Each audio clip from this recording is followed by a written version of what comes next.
BBN fans, what's going on, guys? This is the Loyal BBN Fan Show. I'm your boy, Big Mike. I have a special show for you guys tonight. People have been talking about let's talk a little football. So we're going to talk a little football tonight. Tonight, my guest tonight is Dee Skinner. His son is a player. He's a freshman, correct? Yes, sir. He's an incoming freshman. And so it was kind of odd how we met. We met in Lexington when I was going through the mall. So man, I was so thrilled when he came up to me. But Mr. Skinner, D, how you doing tonight? I'm doing great, man. Thank y'all for having me. Loyal BBN. Hey, thank y'all for having me. I'm the newcomer to the situation, but I'm eagerly awaited to give my 2 cents, but definitely find out what this thing is all about. Absolutely. We would love for Kentucky football to be really good. Is the expectations as high as basketball? Probably not. I guess it's going to be like that. People say Kentucky is a basketball school anyway, but nonetheless, at the end of the day, fans would really, really love to see Kentucky football be a lot better, be more competitive this year, win some games that we shouldn't lose. You know what I'm saying? You got it. Absolutely. Just being fair, I think that's any fan base out there. With Kentucky fans being with the Big Blue Nation, one of the biggest fan bases in the nation, we could be kind of loud sometimes. Yeah, listen. I've heard the echoes since. Yeah. Exactly. Yes, being someone new to the program and everything. So we're going to just kind of talk a little bit, just kind of get your perspective as a parent. We're going to talk about recruiting tonight. You can shed some light on us, maybe on how some things work. I hope to learn something out of this too as well. But what's your thoughts as a new fan of Kentucky now? First of all, what all schools did your son, where all was he choosing from when he chose, before he chose Kentucky? At this point, let me try to remember the places where we had offers from. Some pretty significant offers, University of South Carolina, University of Florida. We were in some pretty serious conversations with UGA. He received an offer from Ohio State at one point. Cincinnati was really in the running, West Virginia. And then I always like to say this as a nod to the situation. His very first offer came from Coastal Carolina University. And I'm not sure if people are really familiar with Coastal, but I think Coastal is like a sleeping giant. They're building something pretty serious down there, man. Okay. But they identified him first, actually in the 10th grade, and that was the first one. So for an athlete, for you to get your first offer from a school like Coastal, that ain't a bad look. You know what I'm saying? Absolutely not. No. So yeah, and that's the one school where we said, like, if anything ever happened, to cross your fingers and all that if something happened for whatever reason and he couldn't go Power 5, then the first school we would have looked back to would have been Coastal. But those are some pretty good examples. There were several others, but those were probably the ones that kind of the headlights. Yes, you would. Good. Okay, well, definitely welcome to Kentucky. We're all excited to to see him out there on the field and play. As a new fan coming in, what's kind of your perspective as far as what you've seen? All right, so as a new fan, I'm going to say this, and I hope I don't absolutely turn off the Big Blue Nation my first time talking to you guys. It seems to me like the fan base is just the expectations are like through the roof, almost unrealistic to a point to where you can't be happy. It's almost like you have to have the absolute ultimate outcome or everything else is a complete, utter failure. And having been a transplant from the University of South Carolina fan base. Yeah. Listen, when you say riding the ups and downs of being in the SEC, so we're coming from another school fan base that can definitely identify with UK and the idea of wanting to be one of the big boys in the room. But when you really start kind of facing what are the challenges kind of in front of you? So before we can challenge for a national championship, we got to win the SEC first. Yeah. And on any given day, it's like, who's got a real chance to win the SEC first before we start, dreaming of the playoffs and which is amazing. You should want that. But just, a spoonful of realism will help you enjoy the season more. I'll put it that way. So, yeah. Well, let me say this. I think if you ask most Kentucky fans, of course we want us to be good and everything, but if you if you ask the average Kentucky fan, they're probably going to tell you, and I don't know if they're really being negative, but they're probably going to tell you we're not winning the SEC. First of all, Gotcha. Okay. Gotcha. Okay. I mean, they're just going to say we're not going to win the SEC. We don't recruit like the power, like the Georgias and the Alabamas, the LSUs. So it's almost like, and don't forget, gotta add Texas in there now. And Texas, so, and even yeah, gotta add Texas and Florida. You know what I mean? Yeah. And just imagine naming that list and forgetting to mention Texas and Florida. So yeah. So it's I for us, it's just I think it's more so of us just being competitive every single ball game. Just the coaches really acting like they really, really care about really, kind of what's going on in that perspective. Me personally, and as far as Coach Stoops go, it's a lot of people out there who they might want him to go, and there's a lot of people out there who like, look what he did at UK. We haven't had the best 2 seasons or whatever. The last 2 years we finally missed a bowl game, but I still think a lot of people are still riding with Stoops, and maybe this year he's on a hot seat. But I don't make enough money to try to figure that out. Yeah, I was talking to a fan the other day, and like around where I'm living right now. Yeah. They know anything that used to say USC is gone, and I got Kentucky on everything, cheering for my son. And we were just sitting around talking, and he said to him, Kentucky feels like the Pittsburgh Steelers. And at first I didn't get what he was saying. Okay. He's like, Kentucky's one of those schools where the mindset should be like the Pittsburgh Steelers. Let me not misquote him. And I asked him, what did he mean by that? He said the Steelers pick their guy and they ride with him for a long time. You're going to have ups. You're going to have downs. You know it's coming, but they're going to ride with their guy for a long time. And when they make the change, they make it now. Yeah. But it's going to be another, another while before you change. Yeah. And I thought about that, and I was like, well, that does kind of make sense, because a lot of people, I've heard the chatter of, we got to go out and get that coach, that guy, the guy that's going to ring bells and reinvigorate the fan base.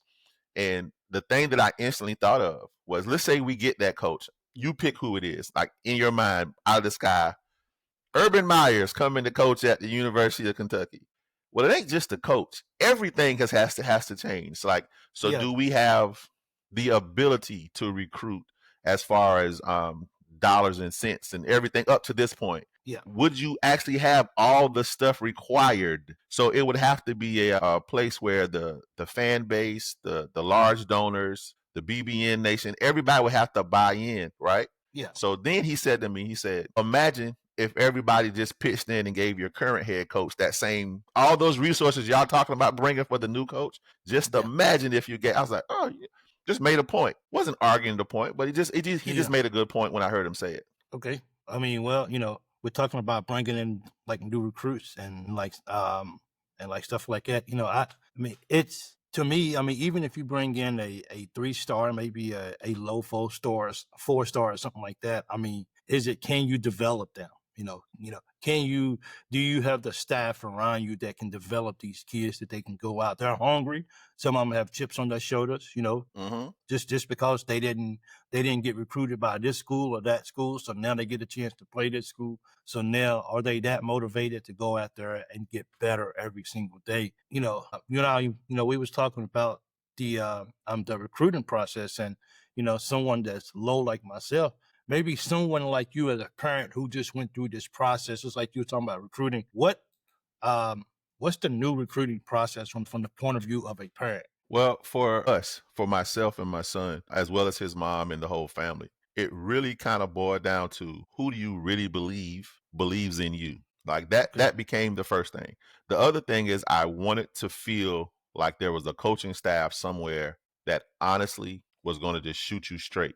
Like no BS, no fluff. Like, don't get me wrong, a lot of the quote unquote cool stuff that they do for recruits, a lot of that's cool. But when you're being recruited, my son was a 4-star. He was considered what they call a high level 4-star, just under the line of being the rating of a 5-star. And his name is Mike and Dee Skinner, if anybody's looking. He's what they consider a hybrid tight end. It became, okay, everybody can tell me the same stuff over and over again. Who's saying something with real teeth to it? Who's talking about development? Who's really talking about maximizing him? And honestly, where's a place that he can go where he really feels like he can compete And if he's the best guy, he's going to get a chance to play. If he's not the best guy, he's going to get a chance to get meaningful reps. And at the end of the day, we really felt like UK played a major role, just really put that on the table in a real common sense way without a lot of the fanfare.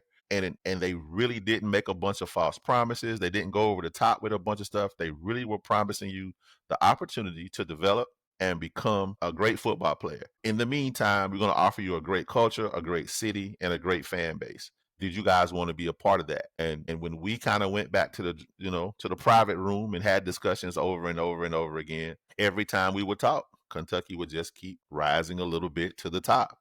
Okay. And now, of course, one of the questions was, well, how does that affect you guys with Coach Marrow leaving? Okay. Because he kind of ran point. But I had a great conversation with one of the coaches the other day, and I told him, I said, I'll be very honest with you. Coach Marrow played a very pivotal role. But honestly, the person that made Kentucky the choice was when we sat down and spoke with the OC. Are you able to talk about maybe how they would maybe see him fitting into their system? I'm not sure if you're able to talk about that or not. Well, I can talk about it because all you have to do is go back and look up the current OC. Just go look him up when he was at Boise State. It's not it's not a secret. Yeah. When he had the players he wanted, he ran a very specific and a very explosive run first. Don't get me wrong, run first system. Yeah. But he took advantage of weapons. He took advantage of throwing downfield. He took advantage of trying to get a mobile quarterback in there. He took advantage of, if the tight end was open, by God, we're going to throw it. We're going to take advantage of it. My son is what they call a matchup nightmare. He's 6'4", 230, really fast. I think last year, one of the fastest times recorded in the NCAAs on the field was like 22.5 miles per hour or something like that. My son's last testing before he came to UK, he was hitting 22 miles an hour. So imagine a tight end just getting one step beyond a linebacker, or getting even with the safety and big enough at the tight end position to possibly break a tackle, but then fast enough. You know what I mean? Yeah. And I'll be honest with you, the guy that's there now playing directly in front of him, Willie Rodriguez. Okay. Amazing talent. Like, I don't really think so. I think last year, I think Bush was a little hamstrung because the whole story was he just got there. He didn't have a chance to shop for the groceries. Yeah. But I really believe, we really believe watching the film, because it wasn't like a bunch of gadget plays. It was stuff that was repeatable. Like, we came back home and watched all the footage of all the games that he coached. Okay. You know what I mean? And we was like, there's a consistent thing there of finding mismatches. And so we really believe that. So we really believed in the concept. So when Coach Marrow left, my first message to him was, man, congratulations to you and your family. Yeah. He's getting older. He's got to make the next move for his career and his life. Yes. And, some people told me I should be outraged. I should be mad. I'm like, all right, folks, look, how much of an offer would it take you to change your current job? Yeah. Like, I get it, but how much? That's a major upgrade of a position. You know what I mean? Yeah. I mean, it's like going from the janitor to the principal almost. Yeah, no more day-to-day grind of being a coach. If he was known for being an amazing recruiter, now you get to be the recruiter and the GM over pieces. So I get it. It was to the rival. 1000%. But I tell people, like, I don't know what's two tools, Keita and Ryobi. You've been Makita your whole life, whole family worked there. If Ryobi came and made you the certain offer, that's hard to turn down. I for one, and even on my show, man, as strange as it was for him to leave for Kentucky to Louisville, some people like he's gone, well, blah blah blah. One thing on my show that we really kept it, for the foremost part, we really, really kept it positive. We tried to see it from a perspective is like, us as fans or us on our everyday jobs, if we got a major promotion, we gone. You know what I mean? Yeah. And so I hear, people are really upset about it. But and for me, again, it's different. Even from the high school level, I told my son, if you have dreams of playing high level college football, any level college football, honestly, son, even down to high school, son, there are business decisions being made every day. Yes, it is. You just happen to be a part of the business model. And no coach is coaching just to make the players feel good. They're coaching for their job. They're coaching for a raise. They're coaching for their next opportunity. And if you can't wrap your mind around that, this ain't for you to go down, because change is going to be the one consistent thing you will face. And it just so happened, literally a couple of weeks after being on campus, the announcement was made, and it was like, oh my goodness. But we got on the phone and we talked. He said, man, I feel hurt. I feel a little. He's like, but I also feel good. I also feel like I still made the right choice. And I think I'm locking in. It's UK. Completely understand. That's a life-changing job that Vince took. So I for one can't be upset. I think in the day, I don't think the fan base is upset that he left for a bigger job. I just think he left it with the Louisville. Yeah, of course. I think in the day, I think that's what it is. Back in my pre Big Blue Nation days, again, South Carolina, Clemson. That's like somebody jumping between South Carolina and Clemson. It's wow, I can't believe you. How dare you? Of all things, of all the places you could have went, With that, yeah. Come on, man. Come on, Vince. But once again, when that's one of the situations where when the opportunity presents itself, you take it. You know what I mean? Yeah. No, I ain't gonna go. I'll wait to see somebody else. But then it might be another 5, 6, 7 years, even if it even comes that you're presented that information. Nothing. Yeah. We had one school that was recruiting him, and I'm talking about in the course of 4 months, they had 3 different people at that position, like the position coach. We had literally, so it was like the guy who was recruiting him that was excited about him and wanted to bring him in. He was given another title within the thing, so he wouldn't be working directly with my son anymore. So okay, you kind of adjust it. Well, let's look at what's next. The next guy came in within 2 months of being there. He got another job offer at another situation and left. And then the third guy came in. So me and my son have this thing where we say, son, it's all personal. Just don't take it personal. Yeah. It all has to do with you, but just don't take it personal. So it's the business of going about being a business person and being the best athlete you can be. And his goal is to endear himself with the Big Blue Nation fan base. Once you get to see him and see his smile and see his energy and see who he is, I think the fan base is going to love him to absolute death. Right now, he's got his head just down in the playbook and just trying to really grind to get caught up so he can get some playing time early. So let me ask you a question about him then in particular. How's the transition for him between high school and college when it comes to, of course, they're not in school yet, but as far as the workouts, how's he dealing with that transition? So I'll speak on it from his personal standpoint, but I also speak on it from what I've heard a lot of other people speak on. So for him, it wasn't a huge gap. When I say huge, scale of 1 to 10, it wasn't like a level 10 jump, because back home this past semester, he was working with a local trainer, and they had given him kind of this is where he needs to be scheduled as far as accomplishments and goals and all this other cool stuff. And when you say Dave, do you mean the team or the trainer? The UK athletic staff had worked with the local trainer to say, hey, these are kind of where we want him. And they were communicating, just making sure, because he was a commit, so they could talk on an open basis about what they needed from him. Okay. So he was in there daily, like really grinding. Like I got to give him all the credit in the world. Can you imagine being a high schooler, 18 years old, committed to a D1 school? You're only taking your final 2 classes at your high school, and everybody knows you're the guy, right? Or would you have been dedicated enough to go work out every day 2 to 3 hours? Probably not. You know what I'm saying? So for me, I was so proud of him. I was like, oh, that's man, good. Like he fell in love with the grind. So for him, it wasn't that big of a jump, but it was a jump. Because now I talked to him today. I'm about to take a nap, Daddy. Oh, man. I said, yeah, man. So now you're getting up in the morning, you eat, sleeping, and breathing football, which is what this is going to be. Yeah. But again, he loves the grind of it. He loves getting better. He loves getting beside the guy next to him and saying, how can I beat this guy? How can I be competitive? How can I really go for it? Now, other people that I've spoken to who went through this process, they said some of their kids were like, oh my God, what have I gotten myself into?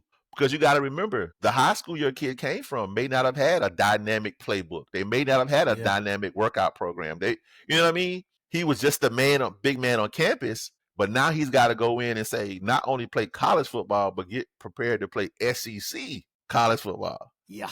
So so yeah, that was a big thing. So, but no, he's absolutely fallen in love with the grind. I think he said the other day he did a body scan and he was at like 8% body fat or something. I was like, oh my God, Yeah, I don't yeah. like him because I wish. I think my Hey, ankle might be 8% body fat. listen. So right before he came down, he had prom and all that cool stuff, which we are blessed that he was able to, do all of that stuff, right?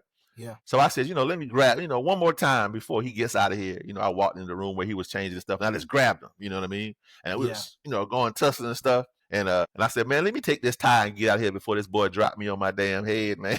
for real. Absolutely. Yeah, at this point, I'm wrestling a dang SEC, a college football player. Let me let this Yeah. boy go before I embarrass myself.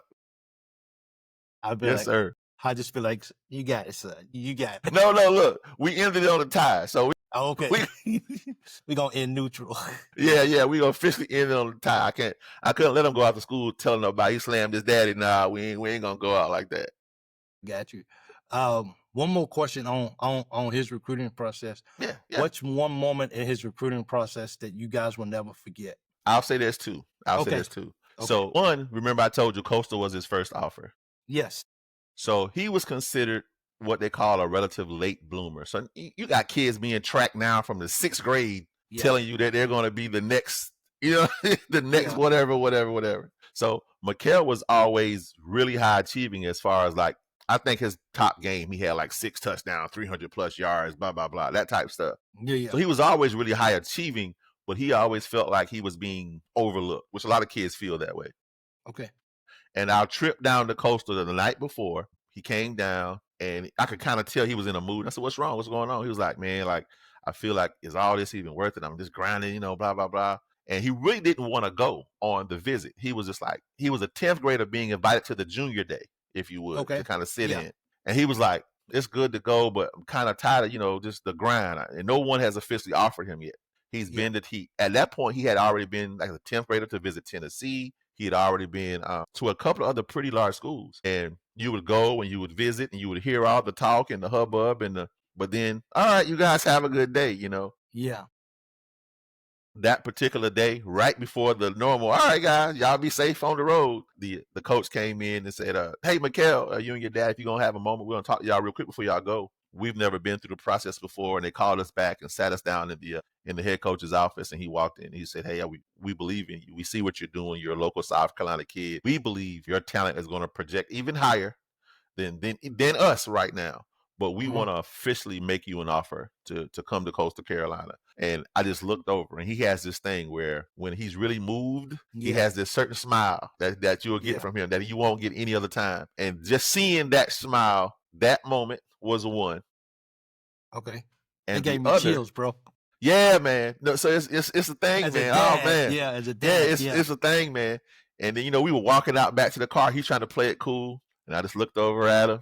And he just looked at he started smiling. And I said, yeah, man. So that was that one moment. So now in his mind, I know I'm good enough to at least play this level of college football.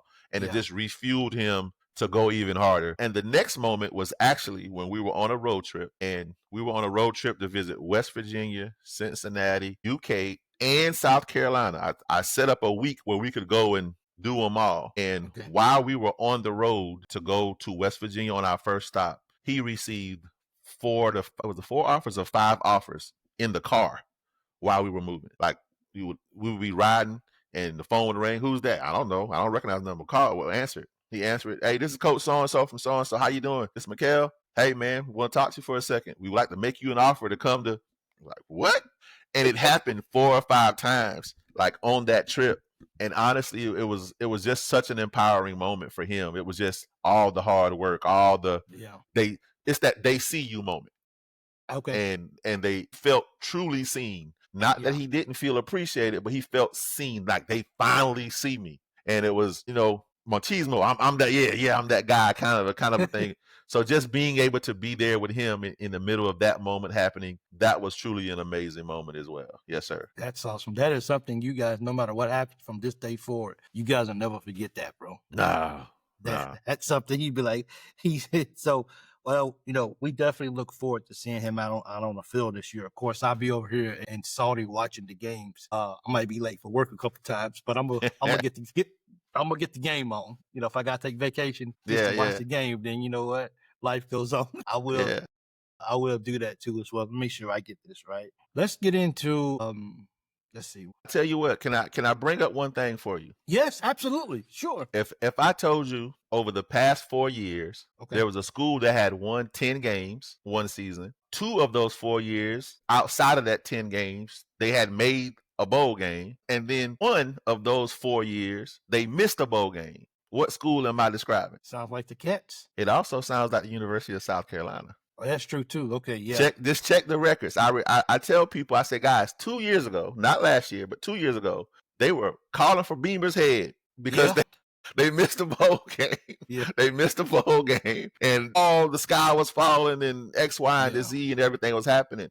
And it's just weird. I went back and looked up UK's 4-year record and South Carolina's 4-year record, and South Carolina has only won 1 more game than the University of Kentucky. So a lot of this is perspective of just how we're packaging the information and how we're receiving it, and are we talking about some of the good stuff? Are we excited about the exciting stuff when it comes? Or do we tend to be like Debbie Downer when we start talking about it?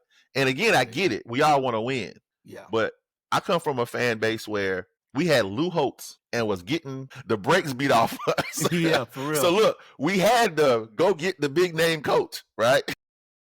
Yeah. And we would go and be like, man, what the hell just happened? Yeah, for real. Just we'll go out the window. Went several years of that, and then of course they had Spurrier, and of course Spurrier added a lot of energy and was dominating our rival and things of that nature. And then we went on to the next coach, and now they've got Beamer there. But I just constantly remind people within the SEC, especially the margins, how they say win within the margins. Yes. So last year, what were the close games that UK had? We had two very close games last year. Well, let's see, because we UGA was one, right? UGA was one. Well, you know what? The last couple of years, we've actually played Georgia. Actually, Georgia was a really close game last year. Yeah. And, a little bit of here, a little bit of there. Maybe we could have won that ball game. That's something that we'll look back on, be like, we should have won that ball game. And then it was one more game that was very close. Was it Tennessee last year? I know we got beat by Vandy last year. Mm-hmm. Well, Vandy was on the heater last year. Yeah. Vandy was coming back for everything y'all owed them last year. They were sick of everybody last year. We didn't want to lose that game though. No, of course not. Of course not. That was horrible. That was No, of course. So, but that quarterback wheeled them to that ball game. That's for sure. So, matter of fact, that's another point. I've watched y'all show several times now, just trying to get a feel for the loyal Big Blue Nation. Yeah. And again, I heard somebody say we got to go out and get the big name quarterback. Yeah. Pavia wasn't a 5-star by any means. No, right? He wasn't. No. Pavia came from another school, and he tells the story online where the other school, he just wanted to make $100,000, and they just wouldn't give him $100,000. And Vandy offered him a little more than that to be the backup. And then he came to Vandy and got his shot and took off from there. He took off, yeah. South Carolina, Lenore was a 3-star. Like in people's minds right now, oh, he must have been no, he wasn't. He was the guy from right down the road, from just in-state kid who got his shot, did a redshirt year, came in the next year, took his lumps to XYZ, and when he became the starter, he owned it. So the only reason why I bring that up, a lot of times I think the fans are looking for the really big names, right? Okay. But imagine if you already have a tight budget and you go spend the money to get a 5-star, you kind of just depleted your ability to grab the other players around him. Yeah. To probably make them better. So I feel like I hear nothing but positive chatter online again about Cutter. Yeah. I've heard nothing but positive things like, wow, this kid Cutter is like the real deal sitting there. Yeah. So I think eventually he's going to take the reins, and I think things are going to be all right at UK. I think the defense is going to be pretty good. And I also think the offensive line, there was a lot of what they had. They had a top 10 portal class, correct? So UK had a top 10 portal class. Okay. And I think a lot of that went into the offensive line. And as we all know, you can have Listen, you can have the world's greatest quarterback, but if your offensive line ain't here, no. So, and you can have a non-5-star quarterback, but if you've got a solid offensive line, and he's got time to operate with some real weapons, So I think people might be surprised this year. I'm not proclaiming by any means, we're going to the ship. You know what I mean? Okay. Well, I mean, it's the offensive line. We like to call ourselves, or we like to phrase the big blue the big blue wall. Yeah. We ain't really been big and blue lately the last few years. And so hopefully, the thing that I noticed this year, and I mentioned it on my show too as well, we haven't really heard a lot of, like the years before this, we always hear about, the coaches coming out, oh, we're going to be doing this, or we're going to be this good. This has been a different year. Now, when they get closer to football, maybe you'll start hearing more interviews and more stuff come out. But like up to this point right now, it's just been like nobody's been saying anything. It's just like people, just as you said about your son, they're just putting their head down and they're grinding and they're going to work. So for me, that feels good because as a fan base, I don't think we really wanted to hear how good we was supposed to be this year. More so is put your head down, go to work, and then let it translate once you get onto the football field. So if that's the new way of they're going to do things and not really a lot of talking, but we get to see it transform onto the field and see it turn into some wins, turn into beating Vandy like we supposed to, or like we, beating South Carolina. Those, if Kentucky wants to be taken serious, then they got to win those type of ball games. Of course. If they want to make the next step, which brings me into the next topic. How do you think, let me see if I can put this up. See, is this it right here? How UK athletics is viewed in general by other SEC fan bases? I would say, like I said earlier, almost like kind of like with the side eye, I'd say almost. Yeah. Because the difference is, so if nothing else, UK athletics, you have a basketball team that you guys have very high expectations for every year. So what would we say in general, the expectation, whether we make it or not, is for the for UK basketball to make the Elite Eight. Final Four. Yeah. So you went even farther. So you get what I'm saying? Four. So you said Final Four, right? Final Four. So think about the other SEC schools, excluding last year where all of a sudden the SEC had basketball palooza coming out the wazoo last year. But other than name the other SEC schools who are like, man, our basketball team, Sweet 16 would be amazing. Like name another one. That Tennessee just finally making it over the hump, going to the Final Four. So so let's say Tennessee. But next year, does Tennessee expect to go back to the Final Four next year? Probably not. Right, right. Yeah, you're gonna have to show me that you can make it there first before I can believe you can make it. Maybe Bama with maybe Auburn with the X that left, with that left UK. So maybe Auburn now. Is there another one? Possibly Texas? I'm not really put Texas in there, but I would maybe go with Auburn may make it. Of course, you just mentioned that. Tennessee. So Auburn. Florida could probably make it. Definitely. Florida. So we've got three and a possible schools every year in the SEC that we really believe it could be a beginning of the year. This might be the year, for a national championship. Maybe 4, right? Yeah. 3. So we'll say 3 and a possible. So the UK fan base has that to plant there when y'all wake up in the morning, y'all know y'all got that, right? Yeah. And then you want. Yeah. Name one of those schools who also have high expectations in football. So remember the ones we just named. Alabama. All right. Has Florida would like to. Florida's kind of coming back up. Okay. Let's see. LSU, Georgia. Okay. Yeah. But basketball and what I'm saying, basketball and football. Probably just Alabama, and I guess I go a little bit with Tennessee too as well too. Those two. You get it. So yeah. So what UK fans are wanting is something that's extremely rare air. Like extremely. Who was the coach at Ohio State back in the day? Thad Matta. You know what I'm saying? So we want Ohio State football and we want Thad Matta to win a national championship at the same time. Is Florida at one point had that feeling, but that's extremely rare. So from other fan bases, they're kind of looking like, okay, y'all want it all? Really? Oh, okay. Really? Okay. So, So it's kind of like pick your poison, but just a little, I'll say the other fan bases kind of go with the side eye. Y'all got something to hang y'all hat on, but then the sky is falling when it comes to the other sport. So other fan bases are like, look, we don't even have what we don't expect to finish in the top half of the conference in either sport. Yeah, that's So true. that's kind of the gist of it. Not necessarily a negative, but it's like, all right, now that's kind of how the other fan bases, I would say, look at UK fans. Yeah, I have a buddy that's in one of my SEC groups, and he's constantly reminding me that UK is not all that great. He's a Vandy fan, and he's like, he's always, and losing to him is even worse in football, and basketball as well too. Yeah. He's always reminding, he's always kind of trying to bring us back down to earth as far as you guys' expectations as Kentucky fans. You guys need to throw some cold water on yourself and calm down a little bit. It's very unrealistic that you guys are asking for this.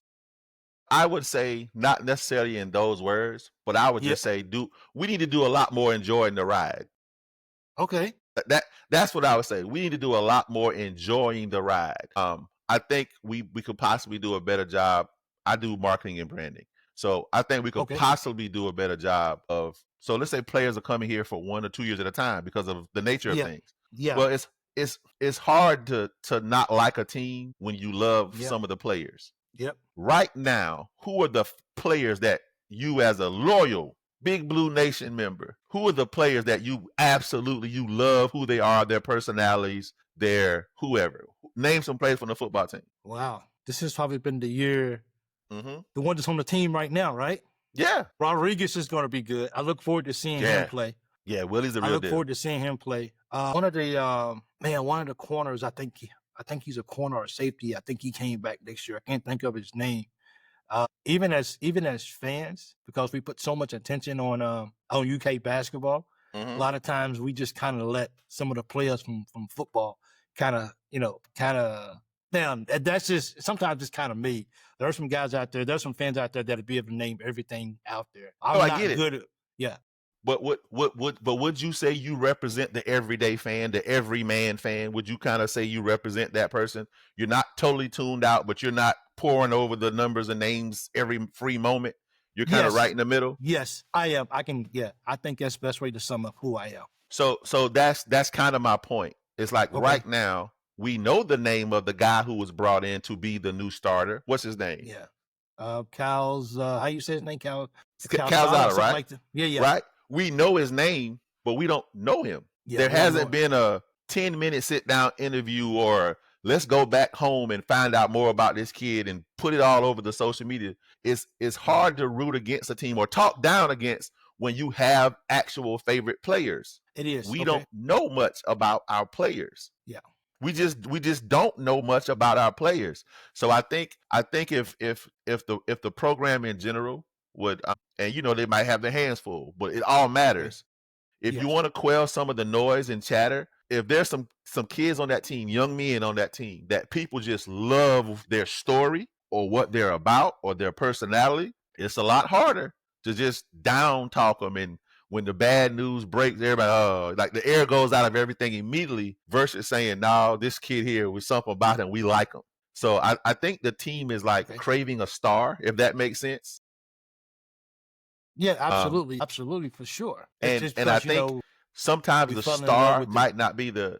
Go ahead. No, you go ahead. So it's not always the player who's the guy who's putting up the big numbers. Of course, everyone's going to cheer for him, but you can't cheer for him until the season starts. During this time where the message boards are going crazy and everybody's talking and there's always this chatter, we really haven't gotten the opportunity to get to know the new faces of UK football. So imagine if there was just a little series that was out here once a week. You got to meet one new player for a little quick sit down interview, ask the same 10 questions, and you just got a chance to get a feel for some of these guys coming in and a chance for the fan base to fall in love with them. I think that's a simple, low-hanging fruit opportunity. And again, I come from a marketing and branding standpoint. Yeah.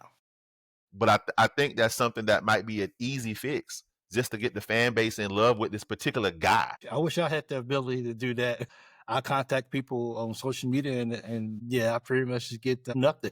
So I just got to go with what I do. I wish I would love to do that. So, I mean, even interviewing you as a dad of a UK player, I'm like, this is cool. Yeah. So, and again, for me, I'm looking at it from, I'm all in. I'm UK now. So I'm looking at it from a standpoint of, man, if I could just help, this is what I would do. This is what I would want to say. This is what I would offer. But machines of this size, UK, the football, the program, the Yes. everything, everyone's really protective over it. I get it.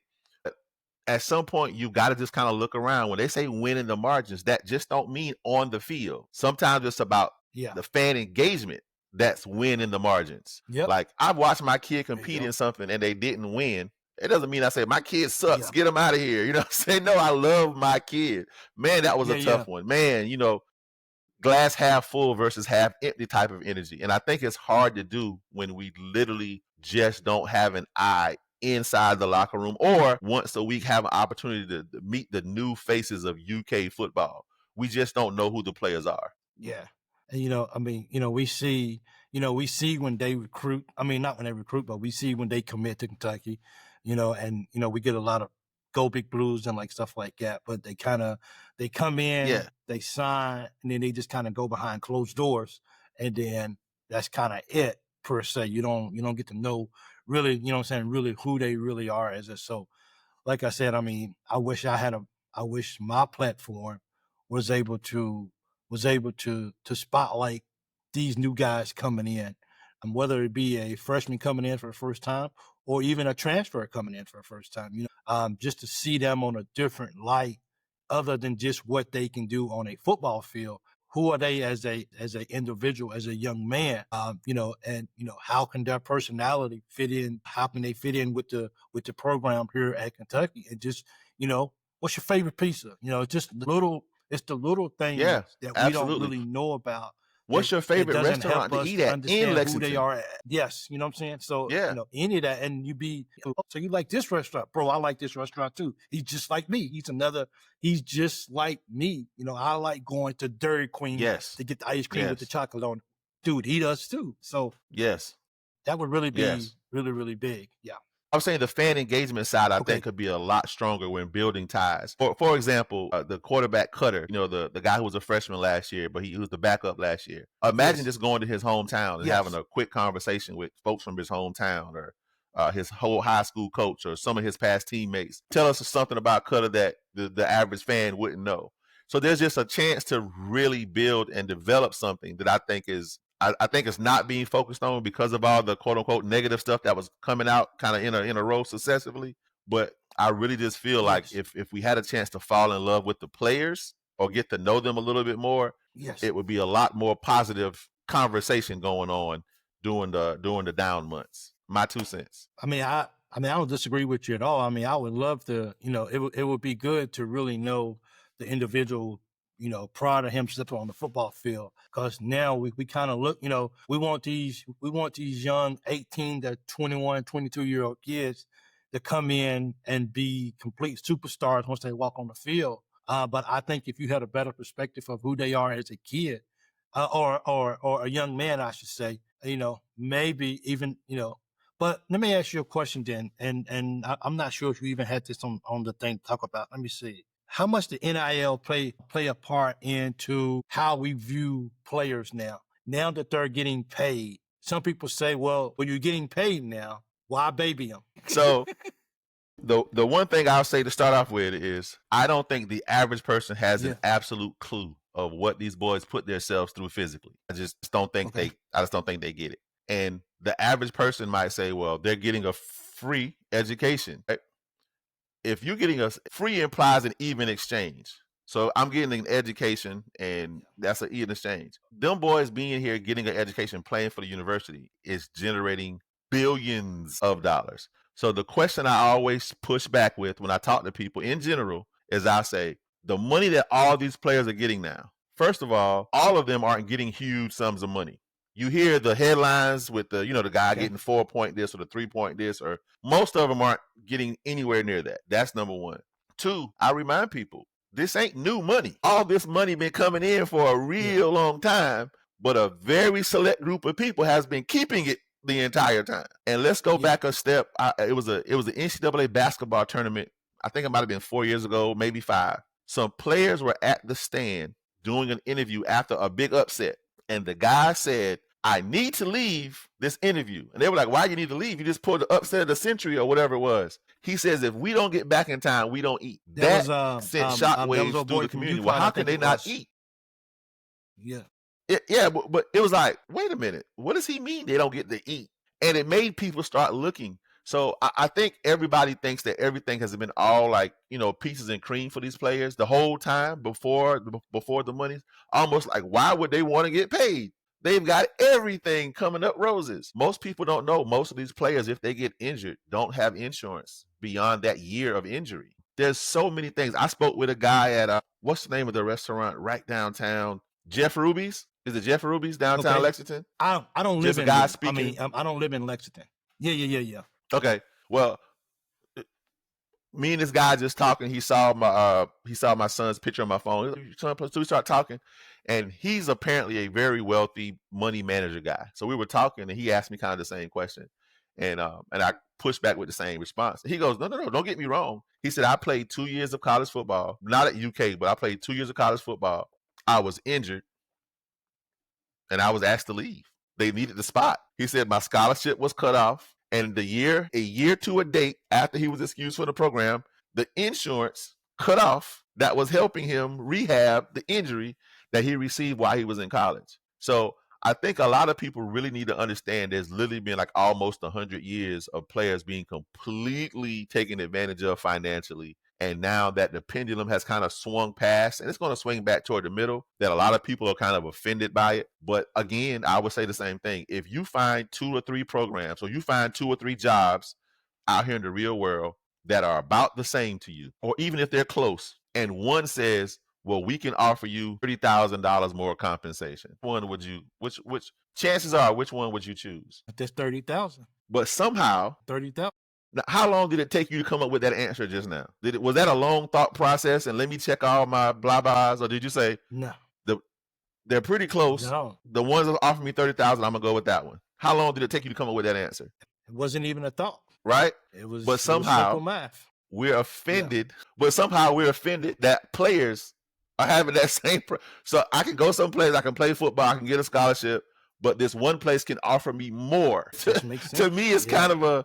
To me, it's kind of a no-brainer, and I can only look at it from a standpoint of this is today's landscape, and you would hope that the players, the coaches, the school, the fans, all have developed a close enough relationship that if somebody were to offer a star player from UK a little more money, I'm not saying 500,000 more, yep, but if somebody were to offer him 30,000 more, that he or she would say, well, it's not worth it. The buy-in of the love and the fan base and the coaching staff and the development that I feel that's happening underneath me, I'm not going anywhere for just some extra money. So I think that's the difference. Yeah. I think a lot of people look at it as a straight bidding war. At the highest levels, I think it might be. But for most of these guys, it's very incremental. And I think it plays a part, but it doesn't play as big a part as most people think. I just think the players are really happy to be getting compensated right now. I think you can't find one ex-college athlete that's upset that these guys are getting paid. Yeah. They probably look back and say, man, if I was in college and getting paid, I would have got all the money. They probably said that, but but they're paying they paved the way for these guys to be able to get paid. And while they probably wanted to get paid back then legally, and I'm pretty sure they're not too upset about it. Yeah, you just be glad that. Well, I'll put it this way: if they have been able to pay the players legally along the way, do you think coaching salaries would be this high? Yeah. No, I'm asking. Do you think coaching salaries would be as high as they are? Because remember, this whole model was we can pay the coaches, but we don't have to pay the players. So do you think coaching salaries would be as high as it is if they had been paying the players the entire time? Probably not, because they would have to take that money and allocate it somewhere else. Yeah, I forget. It's one coach in the SEC who said he's going to give $1 million of his salary back to the NIL or something like that to help pour in. So I think I heard something like that too. Yeah, well. So I'm willing to make $7 million instead of $8 million that I'm going to write off on my taxes anyway. Yeah. So you know what I'm saying? I'm not going to lose, but do you remember people being upset that coaches' salary started just running through the roof? Do you remember? Was there ever a talk of like, oh my God, I can't believe they're paying the coaches that much? Well, in the sense of they're paying a coach this much and they're not even producing. I think when you come to that, I think if you look at it from that angle, then I think you'll be able to say he's not even he's winning 3 ball games a year and look how much he's making. I think if you look at it that, but as far as if you got a good coach in and he's winning and he's making $6 million a year, nobody's complaining. It's only when he's not living up to what the expectations should be based off the money that you're making. As much as I like Coach Stoops, a lot of people are saying we pay you X amount of dollars. By God. And you know what I'm saying? Yeah. You need to do better. So, it's always that. But let us have a good year. You won't hear anything about this. Yeah, and listen, I agree with that sentiment that you just said specifically. You're making this much, but I think the average person, what we don't understand is the market that those coaches live in. To even get someone to accept a new job because of how fast coaches were getting fired, that now they included all those buyout clauses, and you know what I'm saying? Like, they were able to absolutely leverage the scarcity of their position to the nth degree, to where they're making this, but the buyout might be whatever it is. The buyout might be $40 million if you want to fire me. I dare you. Go ahead, fire me. You know what I'm saying?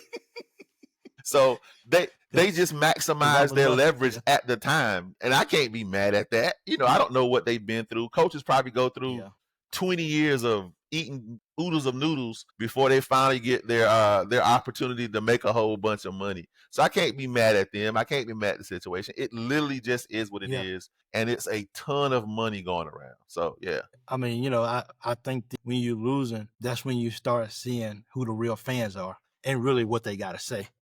Yeah. In my opinion. Yeah. Are you a fan or not? Come on now. We here now. Let's go. Yeah. I think that's kind of what it comes down to is, and I think for me personally, and especially in my show, I think there's a fine line between being upset of the performance of the ball game, not making certain calls, not executing, kind of being out of the ball game per se, then just taking and just totally bashing people because of the ball game. We all want to win ball games, but as far as one thing, nobody wants to feel like be angry, but we're not going to bash people. Yeah. Nobody wants to feel like the person getting paid a lot of money ain't engaged in winning. Nobody wants to feel like their team is just being embarrassed on the field. And I think last year UK lived in both of those worlds, where we were this close to beating Georgia, but then played USC, and my God, what just happened? You know what I'm saying? I think we lived in both extremes. And then we messed around and had an upset over was it Ole Miss. So we experienced all those things. Yeah. Yeah, we experienced all those things last year. And fans are fans, short for fanatic. So I get it. Yeah. And we had somewhat of a roller coaster last year. And I think after we lost to Vandy, absolutely, I was thinking it was just like, man, whatever, bro. Can basketball season start today? So, but like I said, for real, at the end of the day, all Kentucky fans, they would love to see Kentucky football be good, be competitive week in and week out. No one expects us, and we got a tough schedule next year, so people will tell you we might win 4 games next year.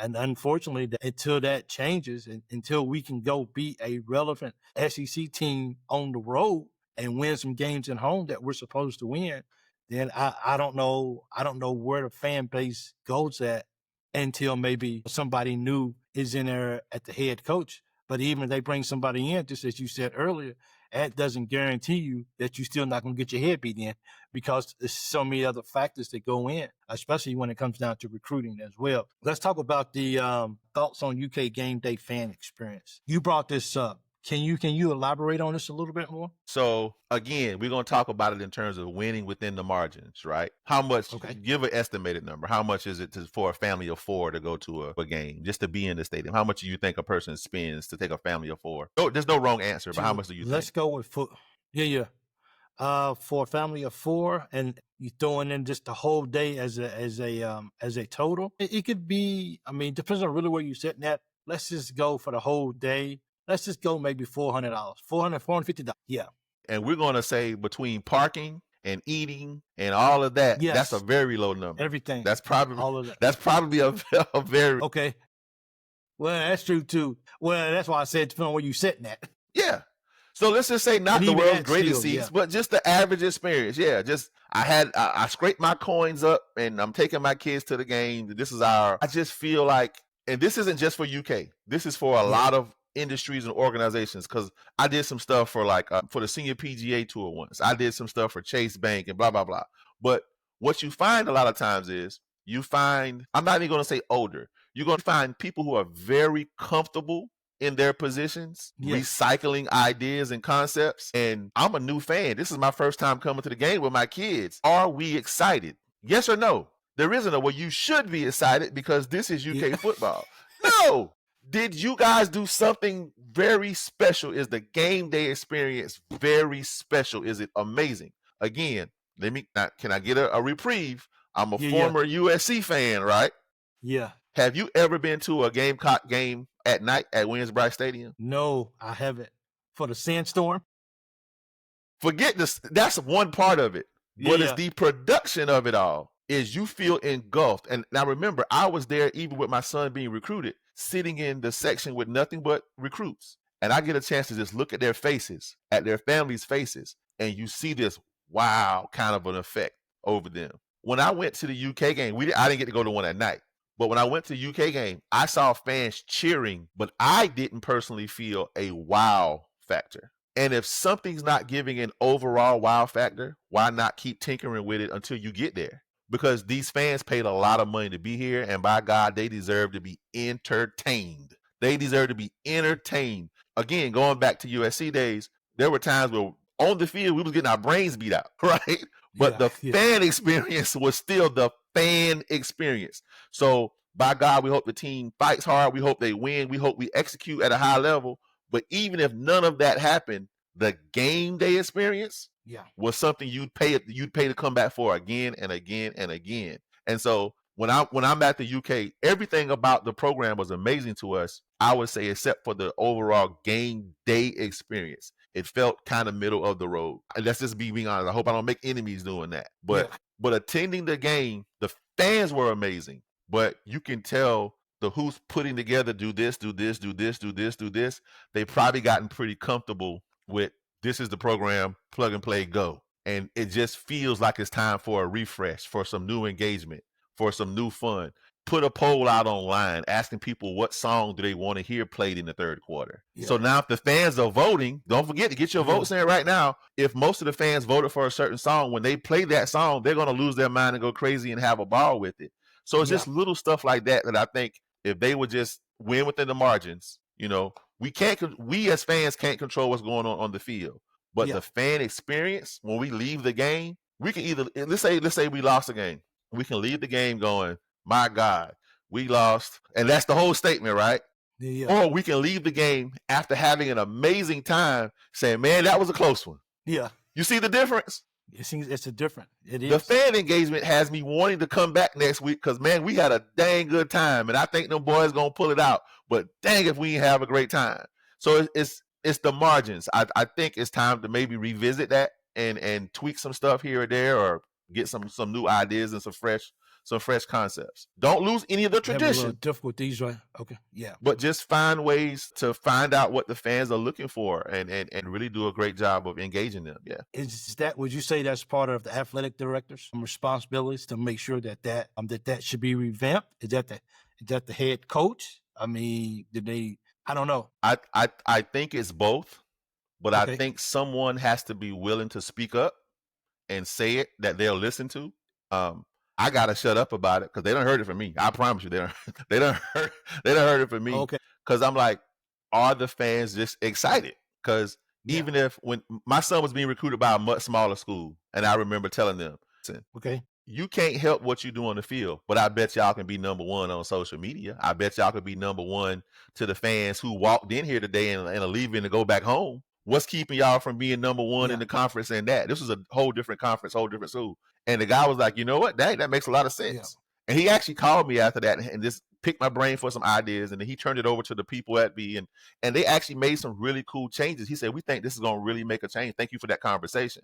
So I mean, you make a good point, bro, because even though I gave a low number, people were like $450.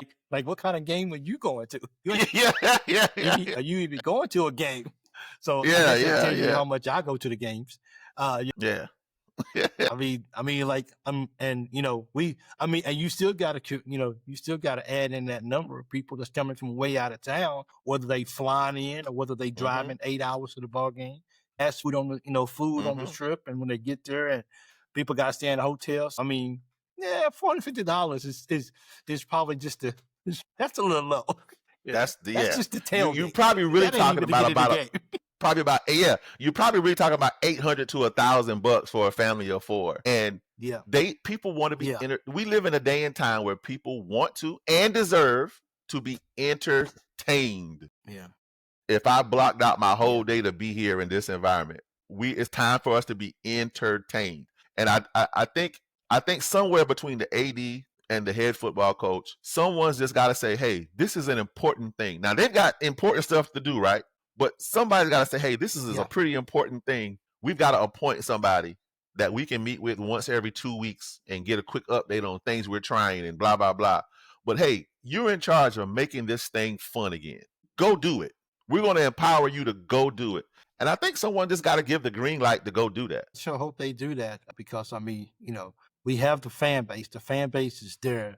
The fan base wants to be entertained. The fan base is ready to explode. For the team. And if you put them in that position to have a great fan experience, yes, regardless if, people want to win, and that's the first, that's foremost. Of But if course. you go to the game and you really have a good time, then yeah, you are in the back of your mind. It's like, bro, I just went to a big party, a 60,000 fan party with other UK fans. I'm gonna go hang out again. Yep. Yep. That's just, got to make it a big party. Absolutely. If yeah, Yeah. and so I just think that's something that if they were to decide, hey, we got to empower somebody to kind of be in charge of that, and even if they have someone, it's time. If someone's been doing the exact same job for 20 years, they're either really progressive or they've gotten really comfortable doing what they've been doing. Even what you do for a living. I don't know specifically what you do for a living, but if someone's been doing it for a very long time, they're either very progressive thinking and keeping moving the ball forward, or they're just been allowed to do the exact same job and can't nobody tell them nothing different. Yep. And that's kind of where that's what kind of where fan experiences fall. It's either the same thing we've been doing for 40 years. You better like it or love it, by God. But these days, people don't have to. I'll stay home and watch 30 different games on, different channels. And so if you want to reward people for leaving their house and coming out and being a part of that whole thing and make them really feel like they had a party that day. That's exactly what you do. We're going to end the show on this topic. Way too early W's and L's for the upcoming season. So we're gonna lead it with this. Vegas says 4.5 over under 4.5. Do you and as I mentioned earlier, a lot of fans will tell you, "Oh, we're gonna get 4 games this year. We good." Can we get? For me, I'm kind of like, can we make this year fun in football until we get to basketball? Everyone's really excited about the upcoming basketball, but until we get to basketball season, can you? There's this word again. Can you entertain us until basketball season comes? Can we win 4 games? Look on the schedule. Can you win 4 games that you should win, quote unquote, win the games you should win? And can we find a way to win in the margins 2 other ones? That gets us bowl eligible. So I tend to compartmentalize everything like that. Like break it down to small achievable goals kind of a deal. You know what I mean? So way too early wins and losses. So, and you look at the South Carolina game and you look at their quarterback, he's projected to be off the scale this year. And then you look at Vandy, they got their quarterback back next year. These are 2 teams that we both lost to last year because of what their quarterbacks did. Can you even pencil that in as a win for Kentucky? Well, I say we can't pencil it in, but I will say this. Those are, I was at the USC game. So I'll say this. That was one of those games where it's like, okay, what the FF is going to go wrong? Yeah. Okay, we're just not going to win this one today. It was just one of those games, right? So you chalk it up to that. But South Carolina was also a team last year, 1 year removed from not making a bowl game. Yeah. Their quarterback had some amazing plays that wound up helping them win some games. Yeah. So some of the circles down here in South Carolina are asking the question, can South Carolina win all those games that they won last year in a dramatic fashion, right? So it's just a different way of looking at it. So I would ask, can Kentucky go back? Can we win? Can we find 4 games on the schedule that we feel really strong about? And then can we find 2 that we believe that if the defense really shows up, because what the offense last year really didn't produce a lot, right? I think we were 100 was on the ground too much. Hold on, let me see. Good. We were 100 and I can tell you right now. Yeah, I don't know if you want to pull that up or not. The offense last year was 119th in the country, but the defense was 3rd.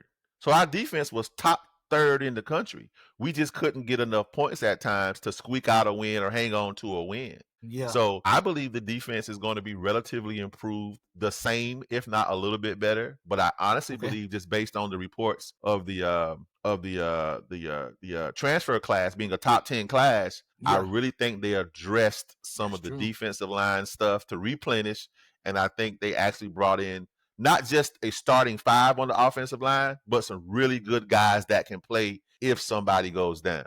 Okay. So I think they've done a better job of addressing the margins, and based on just what I saw with my own eyes, and then I'm once I see a person's name, I start looking them up. I start looking at, we've got some playmakers on offense. Like, we legit got some playmakers. So we're going to see what Bush's offense looks like this year. So it's going to come down to, can the offense score 1 more touchdown a game, and can the defense play about the same? But just think about that. If the offense can score 1 more touchdown and the defense can play about the same, that's like, what, 2 more wins last year? Yeah. So we'll just leave it simple like that. But okay, let's go. Let's go down the list. Okay, on you. I don't have it in front of. I thought I had it on my phone in front. All right, no problem. Give me 1 second. I can look that up. All right, so the first game is Toledo. Win. It better be a win. Well, hey, that's part of the 4 that you. Yeah, look, it better be. It better be a win. Oh God, look. Yeah. Well, look, don't call my phone till 2026 if that ain't a win. No. Yeah, I heard that. For real. Yep. All right, so week 2, Ole Miss. It's at home. Do you believe it's at home? Ole Miss has a new quarterback. I think we can beat him, because I don't know if he's going to be good as their last quarterback. So I'm gonna give us, like you said, if our defense can make a stop, I'm saying we beat Ole Miss. But Ole Miss has always got a good defense. So far we're feeling like there's a real strong possibility of 2-0 right now. Okay. Right? Eastern Michigan. Win. Hey. So we got a chance of being 3-0 right now, right? Yeah. Bye week. Catch your breath. Got to go down to Columbia. Play South Carolina. Loss. All right. You feel like that's a loss. All right. So that's 3-1. Georgia. Loss. You know what? I'm going to say loss, but we always find a way to play Georgia close, and then they end up pulling away from us. So if we can keep it, we were so close last year, and I think that was our opportunity, but I'm going to go with an L. Yeah. All right. When we play South Carolina this time, who do you think is going to beat us? Let's not even say Lenore's. Lenore's is going to be Lenore's. Okay. Who do you think is going to beat us? Like, who do you think their weapons are that are going to beat us? Do you have any idea? I don't have any idea about South Carolina, no. But here's the point, though. My point with the South Carolina game is not sitting, because we don't know about our offensive line yet.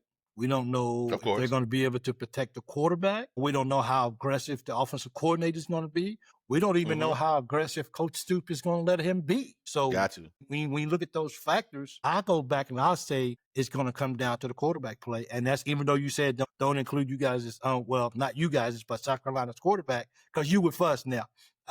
Yeah. So Lenore, he could be the difference in that ball game like he was last year. He showed out last year. Oh, absolutely he did. Yeah. So we've got some. I think Kentucky's got some really good DBs. I think I know I forget his name, but we've got a DB coming back that's probably going to get drafted. And Kentucky's also got this guy that no one's kind of talking about, but I think he's going to be a monster this year, man.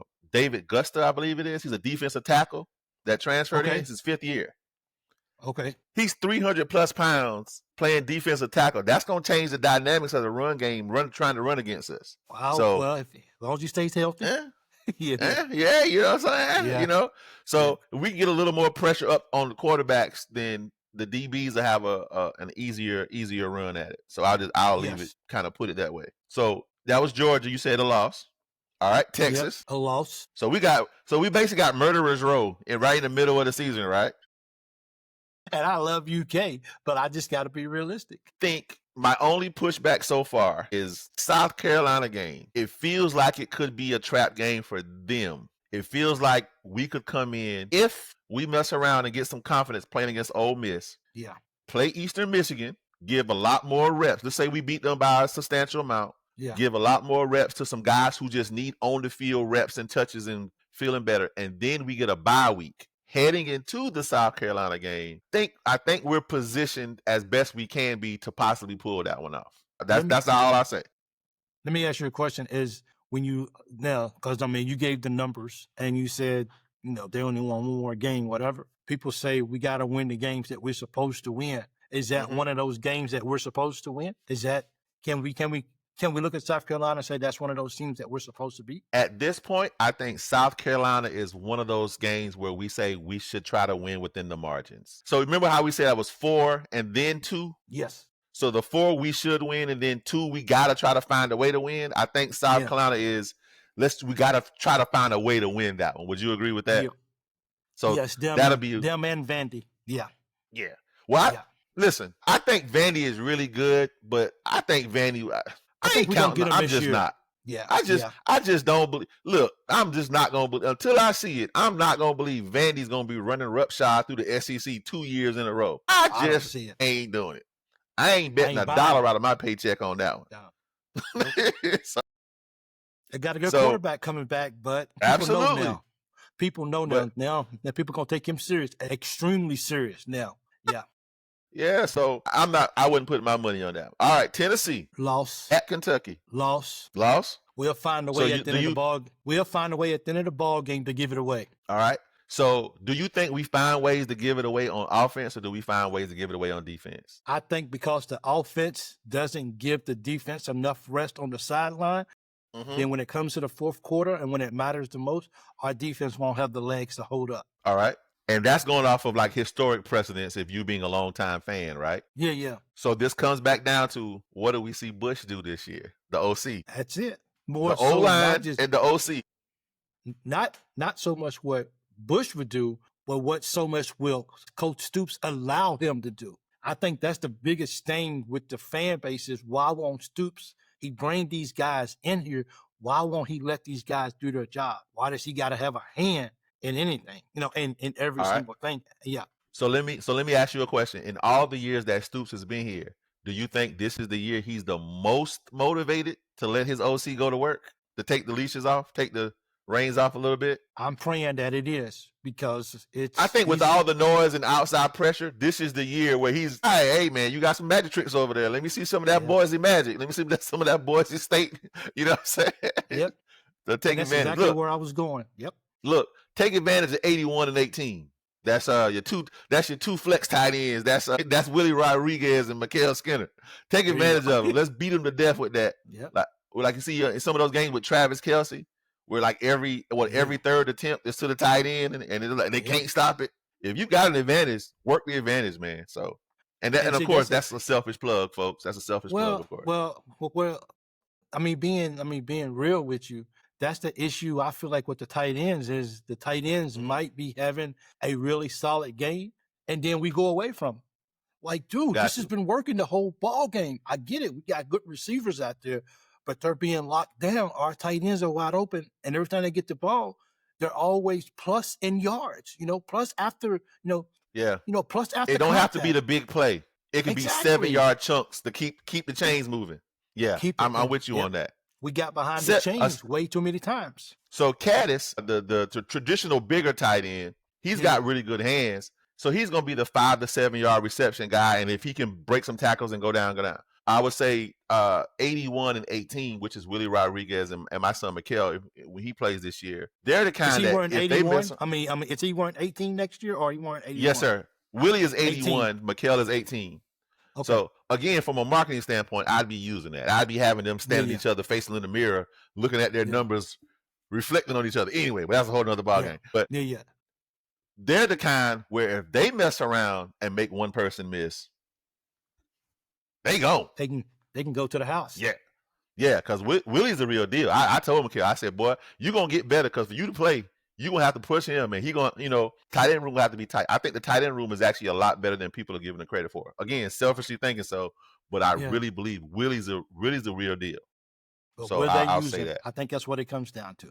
Yeah, you've got to use your advantages. So now now you said a loss to Tennessee? A loss to Tennessee. So you're saying we're going to be listening to Rocky Top? Yes, we are. You know what happens when you lose to Tennessee? They literally ride around the parking lot. They literally drive around your city playing Rocky Top out their cars. I hate that. Yep. If you don't like it, you got to beat them. Kentucky at Auburn. But the other good thing is we got a lot of good games at home to start us off. Yes, we do. Yes, this year we do. Get into the rhythm of it all. Okay, so Auburn. You know what? I'm going to go on the limb and say we beat Auburn this year. Because do we know anything about Auburn this year at all? Not really. Nothing but the head coach. That's it. We know not Auburn's really. Like overall reputation in general, but do we know anything about Auburn at all this year? I don't think so. I'm going to say UK can go down to Auburn and get a win this year. I think it's going to come down to the offensive line. At the end of the day, I think while our defense is good, when our offense steps up and has a great performance, I look for our defense to always follow that energy. But when you got an offense that's going to go 3 and out 5 or 6 times in a row, and the defense, they don't even get a chance to sit down and even take the helmets off because they're right back on the field, that's discouraging for the defense. Why do our job for it? Our offense is not going to do anything. You know what I'm saying? I'm gonna go to Auburn and say we win.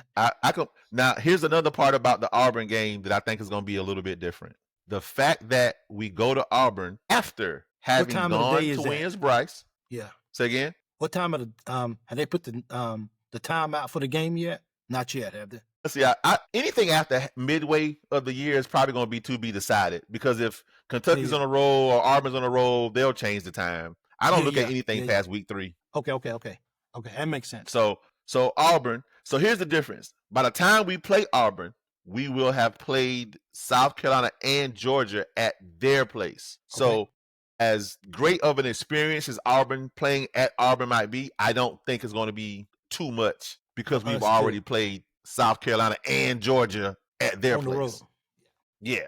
So I think they can go down there and kind of mitigate that side of it, because USC and Georgia playing their place, I mean, it's comparable to playing any place else in the conference. All right, we got Florida.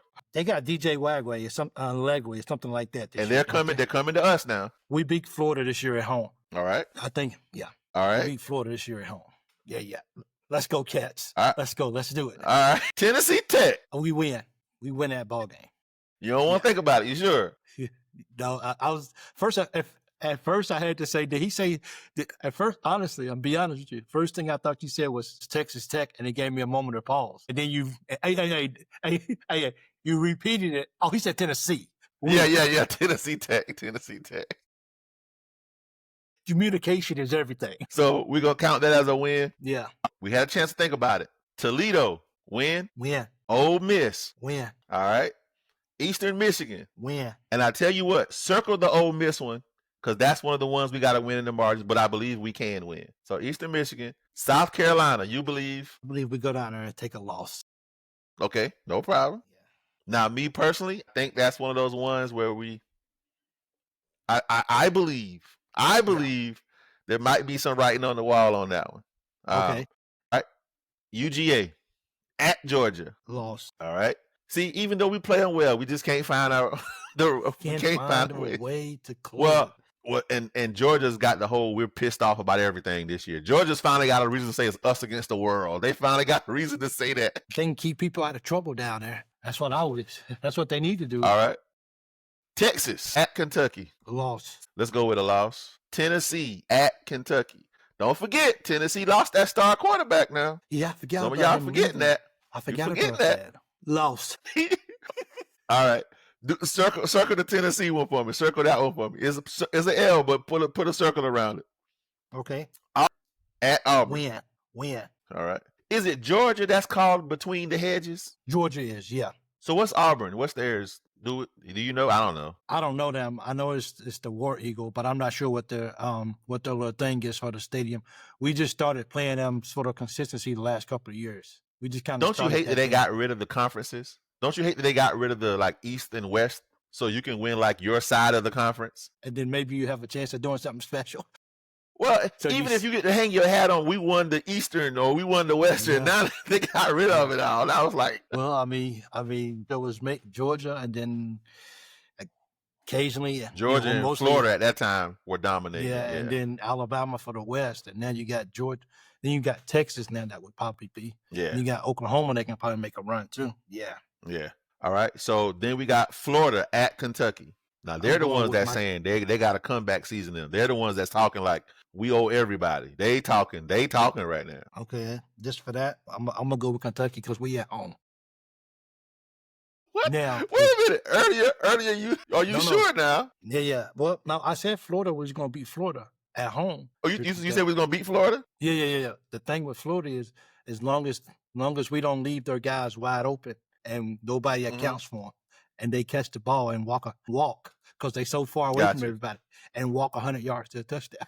So yeah, I think the difference is Florida does like how Tennessee lost their quarterback. That guy, yeah. Florida's got theirs. Yeah. Florida's definitely got theirs. All right, Tennessee Tech win.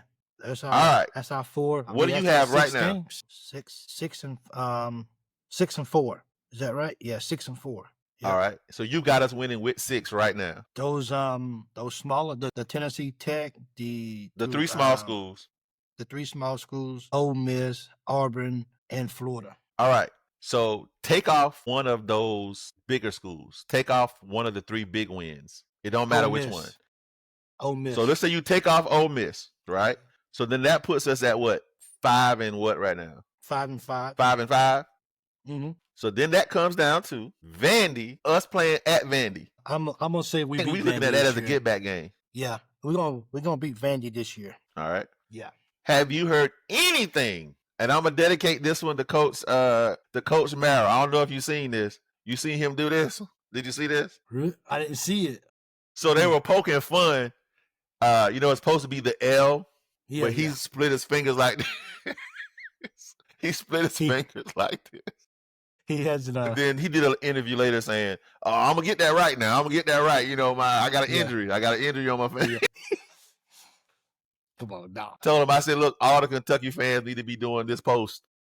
I know, for real. But so then it's Louisville, and the rivalry game. What you call it? If we were at 5 and 5 going into the last 2, what are you calling for those 2 games? Vandy a win.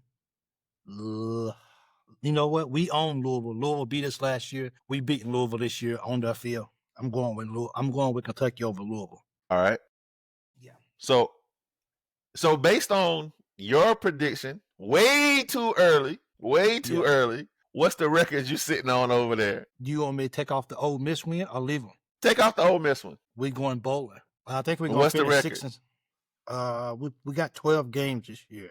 We did Texas. So if I take Ole Miss off, put Ole Miss over here. If you take Ole Miss and make it a loss. So that's 6 and 6. So 6 and 6. So wait, you had us beating or not beating Vanderbilt? Beating. So if you had us beating Vanderbilt, that would have made us 6 and 5. And then you had us beating Louisville, right? I did. Yeah. So that would be 7 and 5. We got 12 games, right? So yeah, you're right. So 7 and 5, yeah. 7 and 5. You're right. That's the number. So now we went back in and we said but here's the thing. We had fun talking about it, right? Yeah. And we managed to talk ourselves just now having some fun into a 7 and 5 season. Yeah. Now, if we missed the 7 and 5, but some of those games are incredibly close, because remember, based on the original number, it would have been 8 and 4 because we had down the extra win and we took one of those back off. Yeah. But I really believe the O-line, the OC, and just letting the defense peel their ears back a little bit because of that new defensive tackle. I really believe this team is going to be better than people think. And I'm calling it, and I could be just dead wrong, but I might as well call it. I believe going to South Carolina after the bye, especially if we beat Ole Miss, I think we might have something special that night. Teams don't normally just play bad back-to-back years. You know what I'm saying? You play a team and it just because the wheels just fell off against South Carolina last year. It was just like, oh my God. So you mean the season fell off last year? Yeah, the season fell off last year. So that's what I think. So I think it's a possibility that we do go bowling. I think it's a possibility that we do go bowling. So even with the 7-5 number, if we give one of those back, I think we're telling ourselves that we believe we can win in the margins in some of these games where other people don't think, quote unquote, oh, the sky is falling. Well, if we're supposed to just do absolute crap and we mess around and get the 6, are you going to the bowl game? Well, you're going to be inside. You can't go to the bowl game. No, but I'll watch. Yeah, so I'll watch and cheer. So that's my take on it. And the energy that we just had a discussion with tonight, being very real, very frank about issues with the team, but still discussing it with a little bit more energy and positivity in there. We ain't delusional. We said exactly what a lot of people are thinking. But at the end of the day, I think we just talked about the team in a little bit more of a positive spin. If it don't go as great as we talk, the life happens and the game happens. But if we can play some games good and it comes down to even some heartbreaking close losses, crap, how did we lose that one? And people had fun at those games, I think we off to something special, man. That's my 2 cents. Well, I appreciate that, man. I'm so happy you was able to jump on with me tonight. That's for sure. At the end of the day, we're Kentucky fans. While we may look at the schedule and be like, lost, new coach, blah, blah, blah. When the season kicks off, we're rooting for our Cats. Absolutely. We're hoping for our Wildcats to win a ball game. Some people just basically is look at the schedules, look at what UK done the last 2 years or whatever, and go ahead and write us off and says, can we just bypass football season and get to it? But believe me, those same people who say that on game day, they're going to be watching. And a lot of them even going to be in the stands because they, at the end of the day, they're Kentucky fans and they want to see the best thing happen to Kentucky as possible. And let's go out and win some ball games. And yes, if we can manage to win being at home this year, if we can get some of those wins, I think it could be a productive year. Probably So I'll ask this last thing. I'll say if we end the season in the top half of the SEC, would you consider that a successful? So, and that's what I mean is, can we set those expectations and not necessarily be talking about, man, we want to be in the playoff? Well, I know everybody wants to be in the playoff, but if we finish in the top half of the SEC this year, I think we're back to building, and I think UK football is about to make some noise and have some fun. I want to start. I'm looking to do some events, some actual social events in the area, and show people a good time and show people what it means to party. And have a good time and show support for the team, possibly use some of that money to start, the parties get big enough, we make enough money, shuttle some of that money toward NIL efforts or giving some of the lesser known players NIL opportunities, maybe on behalf of the Big Blue Nation show. You know what I mean? So I just think there's a lot of really cool things that can be done right now. That's awesome right there. It was a pleasure really sitting down and talking to you for real. I never had a chance to interview. I did an interview with a Kentucky player instantly last year, so that's the first time I ever did anything like that. He actually answered my texts. Not many people answering my texts, but we had a chance to meet in person, and we said we would get together and do something, and I really appreciate that a lot. You taking the time out to come on here with me tonight, and it gave me a different perspective as well, as even as a fan who's been watching Kentucky for a while now. Not as long as a lot of other fans have. And you might ask other fans and they will be able to tell you all 80 something players, about how many players, they might be able to tell you everything about it. Yes, sir. Unfortunately, yes, sir. I wasn't, but I appreciate you coming on, enlightening me a little bit. And yes, the energy on the show, we do try to keep it as high as possible and positive as well too. Even though things don't always go well, we try to keep it positive and just kind of keep things upbeat and kind of look at the things the glass half full instead of the glass half empty. And again, the season's going to happen regardless. I think we had a real discussion. I don't think we did pie in the sky on anything. Yes. I think we discussed everything. I think we said all the same stuff that everybody's concerned about. We talked about all of them. Yeah. But at the end of the day, we found ourselves in a bit of a jovial mood discussing this season, excited to see how things are going to unfold. Thank you again so much for having me.